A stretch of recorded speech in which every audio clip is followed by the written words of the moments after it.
Hello everyone, কেমন আছো তোমরা সবাই? আশা করি খুব ভালো আছো। আমিও খুব ভালো আছি। আমার নতুন একটা ব্লগে তোমাদের স্বাগত। আজকের ব্লগটা এখান থেকেই শুরু করছি, আর এভাবেই শুরু করছি একটু অন্য রকম। তো সকালে ঘুম থেকে উঠে ঘরগুলো আমি ঝাড় দিয়ে নিয়েছি, আর মেয়ে যেহেতু শুয়েছিল তার জন্য বিছানাটা এখনও গোছানো হয়নি। তো ঘর ঝাড় দিয়ে ফ্রেশ হয়ে যে রুমে এসে আমি একটু নিজের যত্ন নিচ্ছি আর কি। তো সকালে এটুকুই করি, মাথা আঁচড়িয়ে একটু ক্রিম মেখে সিঁদুর পরে নিই, ব্যাস এটুকুই সকালে করি। তো তারপরে এই যে আমার রেডি হওয়া কমপ্লিট হয়ে গেছে, তারপরে বিছানাটা গুছিয়ে নিচ্ছি। আর বিছানাটা একটু লেটেই গুছাচ্ছি, বলতে মেয়ে ঘুমিয়েছিল ওই জন্য। আর জামা কাপড়গুলো এখনও মেলে দেওয়া আসা হয়নি, কেচে রেখে এসেছি। বিছানাটা তুলবো, তুলে জামা কাপড়টা মেলতে যাব। আর সকাল সকাল বেশ ভালোই গরম পড়েছে, মানে প্রচণ্ড গরম লাগছে। আর তার জন্য ফ্যানটা চালিয়ে দিয়েছি। যতই বৃষ্টি হোক না কেন গরমই যেন কমছে না। বৃষ্টি তো রোজ হচ্ছে, তাও গরম কমছেই না। আর এই যে দেখো বন্ধুরা, বিছানাটা আমার মোটামুটি গোছানো হয়েই গেছে। তারপরে ভেজা জামা কাপড়গুলো নিয়ে ছাদে চলে এসেছি। আর দেখো বন্ধুরা, কি মেঘ হয়েছে আকাশে, প্রচণ্ড মেঘ, সকাল থেকেই মেঘ। তো এই মেঘের মধ্যে মা আজকে করেছে ধান সিদ্ধ। তো যাই হোক, পরে রোদ হয়েছে, তার জন্য অতটা অসুবিধা হয়নি। তো এদিকে আমার জামা কাপড়গুলো মেলে দেওয়া কমপ্লিট হয়ে গেছে।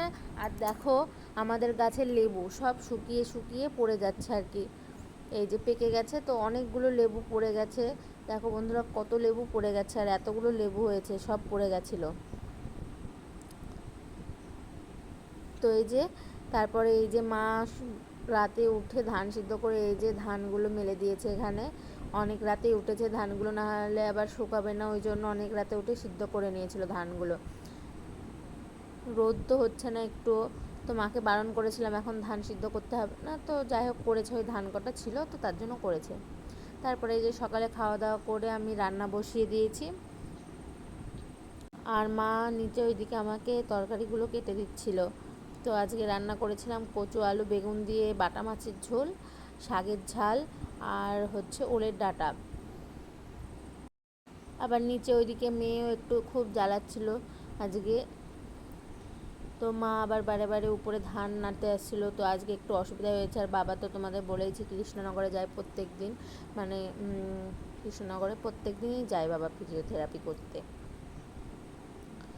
তো এই যে এদিকে আমি আবার রান্নাটা করে নিচ্ছি। আর এই যে এইখানে চলে এসেছে মেয়ে, মানে মেয়ে তো এখন দাঁড়াতে শিখেছে, তো সব ধরে দাঁড়িয়ে পড়ে, পড়েও যায়।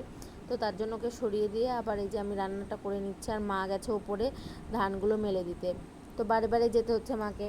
আর এদিকে মেঘ হচ্ছে, ভয় লাগছিল যে যদি বৃষ্টি চলে আসে, তার জন্য মেঘ হয়েছে বলে আরও উপরে গিয়েই বসেই ছিল বেশিরভাগ। তো এদিকে রান্নাটা বসিয়ে দিয়ে এইদিকে বাসনগুলো আমি মেজে নিচ্ছিলাম, অনেকগুলোই বাসন হয়ে গেছিলো আজকেও। তো এইদিকে আমার বাসনটাও মাজা কমপ্লিট। আবার এই যে রান্নার এদিকে চলে আসলাম, তেল পেরে নিলাম। আর মা আবার নিচে চলে এসেছিলো মেয়ের যে খাবার করব, সবজি কাটতে কাটতে গাজরটা বেশি ছিল, তো মা আমাকে বললো খেয়ে নাও, তো মুখে মা দিয়ে দিল, তো সেটাই খেয়ে নিচ্ছিলাম আর কি রান্না করতে করতে। তো এদিকে আমার মাছের ঝোল নামানো হয়ে গেছে, তারপরে এই যে শাকটা করে নিচ্ছি। আর মা ওলের ডাঁটাটা করবে, কারণ ওলের ডাঁটাটা মার সাথে আর কি ভালো হয়, আমি অত ভালো পারি না, তো ওলের ডাঁটাটা মা করে নেবে। তো এই যে এদিকে আবার আমার শাকটা হয়েই গেছে, এই যে শাক নামানো হয়ে গেছে, তারপরে সমস্ত রান্না হয়ে গেছে, মা রান্না করে নিয়েছে, ভাত হয়ে গেছে। তারপরে এই যে গ্যাসটা আমি মুছে নিচ্ছিলাম।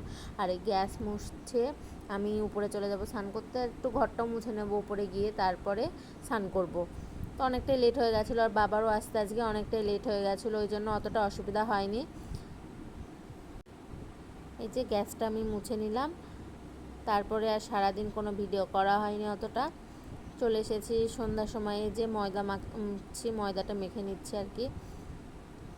আর এদিকে বাবা মা আর মেয়ে নিচে বসে আছে, মেয়েকে ধরে আছে বাবা মা, ধরে আছে বলতে ওকে খাইয়ে দিচ্ছিল মা, তো মার সাথে খাচ্ছিলই না একটু, তো তার জন্য বাবাকে ডেকে নিল যে একটু এসে বসতে। আর আমি এদিকে ময়দাটা মাখছিলাম। তো এদিকে ময়দা মেখে আমাকে লাস্টে আবার মেয়েকে খাওয়াতে হলো, খাইয়ে অনেকটাই লেট হয়ে গেছিলো। রুটি ভেজেছিলাম, আর আজকে ডিমের ভুজিয়া করেছিলাম রাতে। তো এই যে এদিকে আমি আবার রুটিটা করে নিচ্ছি। আর বন্ধুরা, আমার ভিডিও তোমাদের কেমন লাগে একটু কমেন্ট করে জানিও। এই যে প্রথমের রুটিটা আমার কোনো দিনও ফোলে না, কেন আমি জানি না, প্রথমকার রুটি আমার একটুও ফোলে না। আর আজকে বাবা কৃষ্ণনগর থেকে আনারস এনেছিল, আর পেয়ারা আর কলা নিয়ে এসেছিলো। এই যে আনারসটা তো দেখতে পাচ্ছ এখানে একটা প্যাকেটে আছে, নামানো হয়নি কিছুই আজকে। তো এই যে এদিকে আবার রুটিটা ভেজে নিচ্ছি। আর আজকে আমার ভিডিওটা এতটুকুই ছিল, কেমন লাগছে তোমরা জানিও, আর ভালো লাগলে লাইক কমেন্ট শেয়ার করে দিও। চলো আজকের মতো টাটা, সবাই ভালো থেকো।